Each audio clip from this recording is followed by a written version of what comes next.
ನಮಸ್ಕಾರ ಸ್ನೇಹಿತರೆ, ಎಲ್ಲ ITI ವಿದ್ಯಾರ್ಥಿಗಳ ಎಕ್ಸಾಮ್ ಮುಗೀತು. ಸೊ ರಿಸಲ್ಟ್ ಇನ್ನೇನು 2-3 ದಿನದಲ್ಲಿ ಬರ್ತಾ ಇದೆ. ಬಂಧುಗಳೇ, ನಾವು ಅಲ್ಲಿ ಹೋಗಬೇಕು, ಇಲ್ಲಿ ಹೋಗಬೇಕು, ಅದನ್ನು ಮಾಡಬೇಕು, ಇದನ್ನು ಮಾಡಬೇಕಂತ ತುಂಬ ಗೊಂದಲದಲ್ಲಿದ್ದೀರ. ಸೊ ನಿಮಗೊಂದು ವಿಚಾರ ಹೇಳ್ತೀನಿ. ಈಗ ಇವತ್ತು ನಾನು ಹೇಳಕ್ಕೆ ಹೊರಟಿರೋ ವಿಚಾರ ITI ಎಲೆಕ್ಟ್ರಿಷಿಯನ್ ವಿದ್ಯಾರ್ಥಿಗಳಿಗೆ ಸಂಬಂಧಪಟ್ಟಂತಹ ವಿಚಾರ. ಎಲೆಕ್ಟ್ರಿಷಿಯನ್ ವಿದ್ಯಾರ್ಥಿಗಳು ಏನು ಮಾಡ್ತಾರೆ, ನನಗೆ ಎಲೆಕ್ಟ್ರಿಷಿಯನ್ ಜಾಬೇ ಬೇಕು ಅಂತ ಹೇಳಿ ವೇಟ್ ಮಾಡ್ತಾ ಇರ್ತಾರೆ. ಸೊ ಅದಕ್ಕೆ ಏನಾಗತ್ತೆ, ಯಾಕೆ ಎಲೆಕ್ಟ್ರಿಷಿಯನ್ಗೆ ಅಷ್ಟೊಂದು ವ್ಯಾಲ್ಯೂ ಕೊಡೋದಿಲ್ಲ ಅಂತ ಹೇಳ್ತೀನಿ. ಎಲೆಕ್ಟ್ರಿಷಿಯನ್ ವಿದ್ಯಾರ್ಥಿಗಳು ಒಂದು ಕಂಪನಿಯಲ್ಲಿ ಸುಮಾರು 100 ಜನ ಎಂಪ್ಲಾಯ್ ಇರುವಂತಹ ಒಂದು ಕಂಪನಿಯಲ್ಲಿ ಎಲೆಕ್ಟ್ರಿಷಿಯನ್ ರಿಕ್ವೈರ್ಮೆಂಟ್ ಮಿನಿಮಮ್ 5ರಿಂದ 8 ಜನ ಬೇಕಾಗುತ್ತೆ. ಮಿಕ್ಕಿರೋರೆಲ್ಲ ಪ್ರೊಡಕ್ಷನ್ ಲೈನಲ್ಲಿ ಹೋಗ್ತಾರೆ. ಕೆಲವೊಂದಿಷ್ಟು ಜನ HR ಡಿಪಾರ್ಟ್ಮೆಂಟು ಅಲ್ಲಿ ಇಲ್ಲಿ ಅಕೌಂಟ್ಸಿಗೆ ಹೋಗಿರ್ತಾರೆ.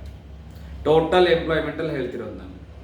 ಎಲೆಕ್ಟ್ರಿಷಿಯನ್ ಏನಕ್ಕೆ ವ್ಯಾಲ್ಯೂ ಇದೆ, ಇಲ್ಲ ಅಂತಲ್ಲ, ಅದರ ರಿಕ್ವೈರ್ಮೆಂಟ್ ತುಂಬ ಕಡಿಮೆ ಇರುತ್ತೆ. ಆ ಕಾರಣಕ್ಕೆ ಎಲೆಕ್ಟ್ರಿಷಿಯನ್ನೇ ಬೇಕು ಅಂತ ಕೂತ್ಕೊಂಡ್ರೆ ನಿಮ್ಮ ಜೀವನ ನೀವು ಹಾಳು ಮಾಡ್ಕೊಡ್ತೀರ. ಸೊ ಈಗ ಎಲ್ಲೆಲ್ಲೋ ಅಪ್ರೆಂಟಿಸಿಪ್ ಅಂತ ಹೋಗ್ತೀರಾ, ಅಲ್ಲಿ ನಿಮಗೆ ಯಾರೂ ಎಲೆಕ್ಟ್ರಿಷಿಯನ್ ಸಂಬಂಧಪಟ್ಟಂತಹ ಒಂದು ಉದ್ಯೋಗ ನಿಮಗೆ ಕೊಡೋದಿಲ್ಲ. ಬೇರೆ ಬೇರೆ ಲೈನ್ಗಳಲ್ಲೇ ಕಳಿಸ್ಕೊಡ್ತಾರೆ. ಆ ಕಾರಣಕ್ಕೆ ತಾವುಗಳು ನಿಮಗೇನು ಉದ್ಯೋಗ ಬೇಕು, ಯಾವ ಥರದ್ದು ಬೇಕು, ಅದನ್ನು ನೀವು ನಿರ್ಧಾರ ಮಾಡ್ಕೋಬೇಕು. ಇಲ್ಲ ಅಂತಂದರೆ ITI ಕಂಪ್ಲೀಟ್ ಆಗಿದೆ, ಟ್ರೇಡ್ ಅವಶ್ಯಕತೆ ಇಲ್ಲ ಅಲ್ಲಿ. ಸೊ ನಿಮಗೆ ಯಾವ ಕಂಪ್ನಿಲಿ ಏನು ಕೆಲಸ ಸಿಗುತ್ತೆ ಆ ಕೆಲಸಕ್ಕೆ ಹೋಗಬೇಕಾಗತ್ತೆ. ನಿಮಗೆ 100 ಜನ ITI ವಿದ್ಯಾರ್ಥಿಗಳಲ್ಲಿ ಸುಮಾರು 20 ಜನಕ್ಕೆ ಮಾತ್ರ ಅದೇ ರಿಲೇಟೆಡ್ ಟ್ರೇಡಲ್ಲೇ ನಿಮಗೆ ಕೆಲಸ ಸಿಗುತ್ತೆ ಎಲೆಕ್ಟ್ರಿಷಿಯನಲ್ಲಿ. ಅದನ್ನು ಬಿಟ್ಟರೆ ಬೇರೆ ಏನೂ ಸಿಗೋದಿಲ್ಲ. ಯೋಚನೆ ಮಾಡಿ.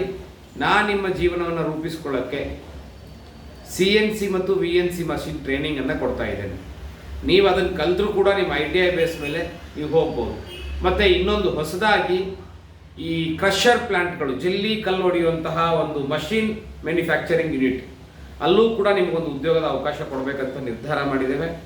ನೀವು ಆದಷ್ಟು ಬೇಗ ಎಷ್ಟು ಜನ ಬರ್ತೀರಾ ಅದನ್ನೊಂದು ಕನ್ಫರ್ಮೇಷನ್ ಮಾಡ್ಕೊಳ್ಳಿ. ಆಮೇಲೆ ನಮ್ಮಲ್ಲಿ ಸ್ಪಷ್ಟವಾಗಿ 1 year ಅಗ್ರಿಮೆಂಟ್ ಇರುತ್ತೆ. 1 ವರ್ಷದವರೆಗೂ ನೀವು ಕೆಲಸ ಬಿಟ್ಟು ಹೋಗೋ ಹಾಗಿಲ್ಲ. ಇದನ್ನು ನಿಮ್ಮ ಕನ್ಫರ್ಮೇಷನ್ ಮಾಡಿಕೊಂಡು ನಿಮ್ಮ ಮನಸ್ಥಿತಿ ನೋಡಿಕೊಂಡು ಮುಂದಿನ ನಿರ್ಧಾರ ತಗೊಂಡು ನನಗೆ ಸಂಪರ್ಕ ಮಾಡಿ.